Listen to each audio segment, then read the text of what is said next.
Todd Browning's 1931 version of Dracula is often cited as the first Universal Monsters film. Did you know that Carl Laemmle produced 9 horror pictures before Dracula? So here are the original Universal Monsters. Dr. Jekyll and Mr. Hyde, released March 6, 1913. Based on Robert Louis Stevenson's 1886 Gothic novella, The Strange Case of Dr. Jekyll and Mr. Hyde. This film is directed by Herbert Brennan for IMP, which was later changed to Universal Pictures. The production stars the king of the movies, King Baggett, in the dual role of Jekyll and Hyde, and Jane Gale as Jekyll's fiancée Alice. Through the use of slow camera dissolves, Baggett was able to achieve the transformation from Jekyll to Hyde. The Hunchback of Notre Dame, released September 2, 1923. Based on Victor Hugo's 1831 novel, the film is directed by Wallace Worsley and stars Lon Chaney as the tortured bell-ringing hunchback Quasimodo. It also stars Patsy Ruth Miller as Esmeralda. The film was the studio's super jewel of 1923 and was their most successful silent film, grossing $3.5 million. The film is notable for the grand sets that recall 15th century Paris, as well as for Chaney's performance and makeup. The only surviving prints of the film are 16mm show-at-home prints distributed by Universal in the 1920s and 1930s for home movie purposes, and no original nitrate 35mm negatives or prints exist. Most video editions of the film are derived from 16mm duplicate prints that were distributed by Blackhawk Films in the 1960s and 70s. The Phantom of the Opera, released September 6, 1925. Based on Gaston Leroux's 1910 novel and directed by Rupert Julian, it stars Lon Chaney in the title role of the deformed phantom who haunts the Paris Opera House, causing murder and mayhem in an attempt to make the woman he loves a star. Mary Philbin plays the woman he loves, Christine Daae, and Norman Kerry portrays Raoul, Christine's sweetheart. This film is also famous for the incredible self-applied makeup by star Lon Chaney, and by the famous masquerade ball scene, highlighted by using the Technicolor process. In 1929, Universal released a sound version of the film using some reshoots.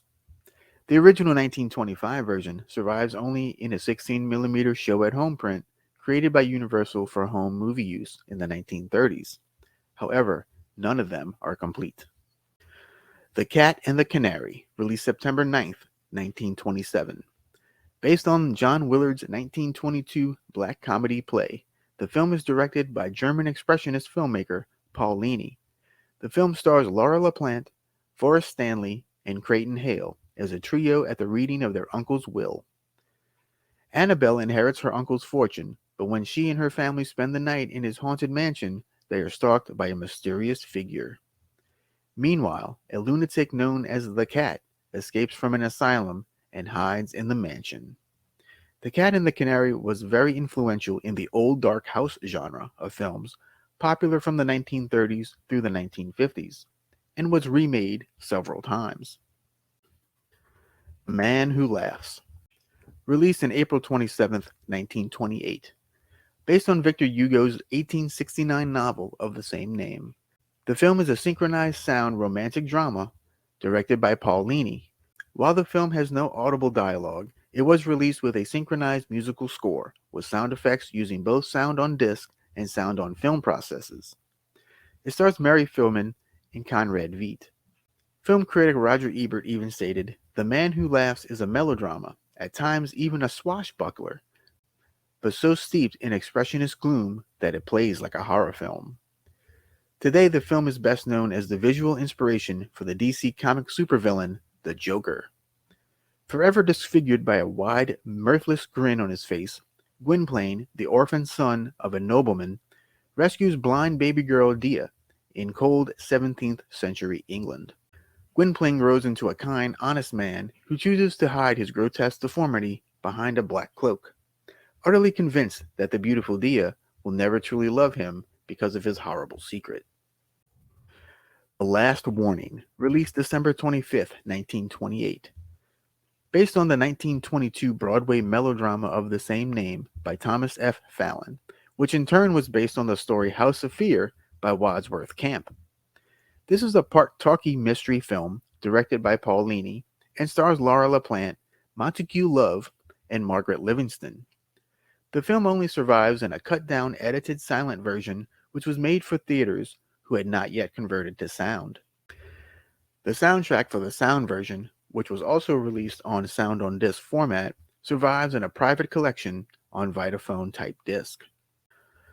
The Last Performance, released November 2nd, 1929.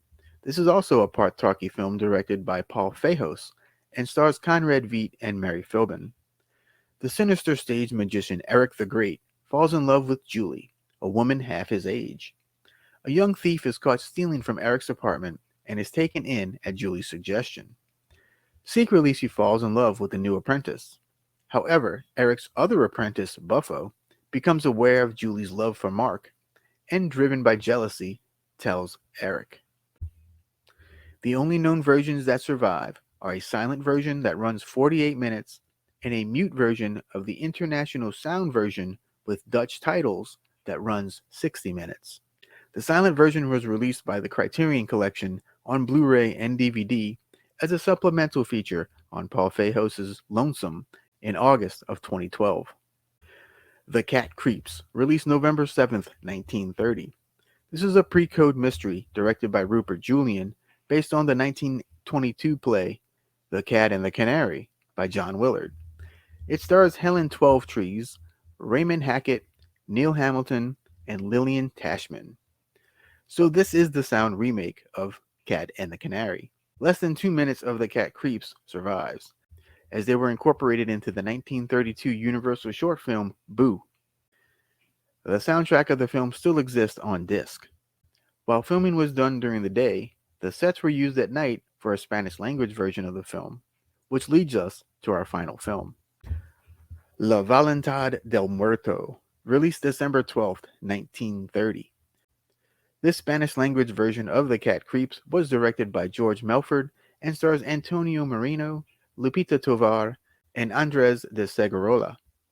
No known prints seem to exist. However, director George Melford and leading lady Lupita Tovar went on to make the Spanish language version of Dracula 1 year later. I hope you enjoyed this look at early Universal monsters. Have you seen any of these films? What did you think of them if you did? Please let me know in the comments. I'll also have links to the available movies to watch in the description box below, so be sure to check that out. Until next time, adios, Bela Lugosi.